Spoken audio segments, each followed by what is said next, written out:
B+NE আমাৰ নৱপ্ৰজন্মৰ বৌদ্ধিক মানসিক আৰু সৃজনশীল প্ৰতিভা বিকাশৰ উদ্দেশ্যে এখনি অসম ভিত্তিক ৰচনা প্ৰতিযোগিতাৰ আয়োজন কৰিছিলে।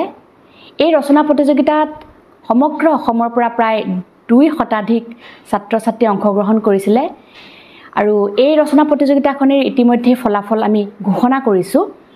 গতিকে এই প্ৰতিযোগিতাত যিসকলে স্থান লাভ কৰিবলৈ সক্ষম হৈছে তেওঁলোকক অহা 6 ছেপ্টেম্বৰ শনিবাৰে দিনৰ 11 বজাত ডিগবৈ মহিলা মহাবিদ্যালয় প্ৰেক্ষাগৃহত তেওঁলোকৰ বঁটাসমূহ প্ৰদান কৰা হ'ব। এই বঁটা বিতৰণী অনুষ্ঠানত কেইবাগৰাকীও বিশিষ্ট অতিথিক নিমন্ত্ৰণ জনোৱা হৈছে।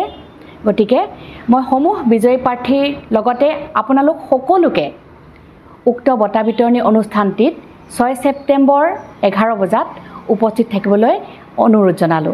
ধন্যবাদ। B+NE সদায় সঠিকৰ সন্ধানত।